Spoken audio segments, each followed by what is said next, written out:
એક વૃક્ષની કિંમત 10.5 કરોડ રૂપિયાની હોય અને 955 વર્ષ જૂનું જેનું આયુષ્ય આશરે 2000 વર્ષથી લઈને 2500 વર્ષ હોય તે વાત તમારા માનવામાં આવે છે?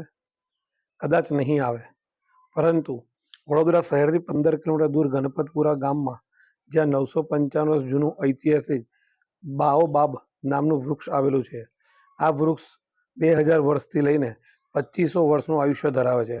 આ વૃક્ષ ડેડ ટ્રી અને મંડી બ્રેડ ટ્રી તરીકે પણ ઓળખાય છે. વન વિભાગ આ વૃક્ષને વર્ષ 2014-15માં હેરિટેજ મહાવૃક્ષનો દરજ્જો આપવામાં આવ્યો છે.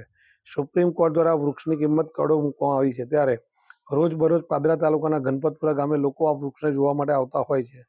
સમગ્ર રાજ્યમાં એક આકર્ષણનું કેન્દ્ર બન્યું છે. ત્યારે પાદરાના ધારાસભ્ય ચૈતન્યસિંહ ઝાલાની રાજ્ય સરકારમાં રજૂઆતના પગલે ગણપતપુરા ગામે આ વૃક્ષના વિકાસ માટે અને જરૂરી પ્રવાસી સુવિધાઓ માટે વ્યવસ્થા કરવા માટે રાજ્ય સરકાર દ્વારા આ અતિ પૌરાણિક કલ્પવૃક્ષ હેરિટેજ ટ્રીના વિકાસ માટે તથા જરૂરી પ્રાથમિક સુવિધા ઊભી કરવા માટે ગુજરાત રાજ્ય સરકારના પ્રવાસન વિભાગ દ્વારા અંદાજિત 82 લાખ રૂપિયાની ગ્રાન્ટની મંજૂરી આપવામાં આવી છે.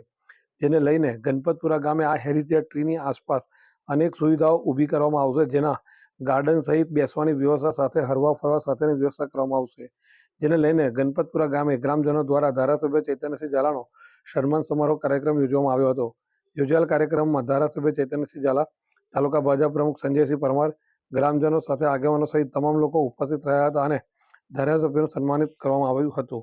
પાદરા તાલુકાના ગણપતપુરા ગામે આવેલું મહાકાય વૃક્ષ જે લગભગ 950 વર્ષ જૂનું છે અને તેનું આયુષ્ય એ 2000 વર્ષનું કહેવાય છે.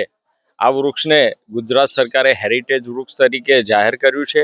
આ રૂખડો વૃક્ષ એ ભારતમાં જોવા મળતું નથી. એ લગભગ આફ્રિકા અને મડાગાસ્કરના જંગલોમાં જોવા મળતું વૃક્ષ છે. આ વૃક્ષના ડેવલપમેન્ટ માટે અને આ વિસ્તારના ડેવલપમેન્ટ માટે ગુજરાત સરકાર દ્વારા લગભગ 82 લાખ રૂપિયાની ગ્રાન્ટ આપીને આ વૃક્ષની આજુબાજુમાં રોડ, પેવર બ્લોક, શૌચાલય, ગાર્ડન અને બેસી શકાય તેના માટેની વ્યવસ્થા કરવા માટે સરકારે ગ્રાન્ટ ફાળવી છે અને તેનું કામ એ ટૂંક સમયમાં શરૂ થનાર છે. આજ રોજ ગામના સન્માન માટે અમે આ જગ્યા પર આવ્યા છે અને વૃક્ષનું નિરીક્ષણ કરીને જોયું છે કે આજુબાજુના લોકો, વડોદરાથી પણ કેટલાક લોકો આવે છે. પર્યટન સ્થળ તરીકે આ વિસ્તાર વિકસાવી શકાય છે. તેના માટે રાજ્ય સરકારે આ પહેલ કરી છે અને ગ્રામજનોએ આની પૂજા કરીને, વૃક્ષની પૂજા કરીને આની જાળવણી અને સાચવણી કરી છે. તે બદલ ગામનો પણ આભાર માન્યો છે. ગણપતપુરા ગામે આવેલ મહાવૃક્ષ કલ્પવૃક્ષ જેનો ઘેરાવો 16.5 મીટરનો છે. ભાગ્યે જ આવું વૃક્ષ જોવા મળે છે અને ગુજરાતમાં બીજા નંબરનું વૃક્ષ તરીકે ઓળખાય છે, જેને dead tree, baobab, monkey bread tree, કલ્પવૃક્ષ, ગોરખાંબલો કહેવામાં આવે છે.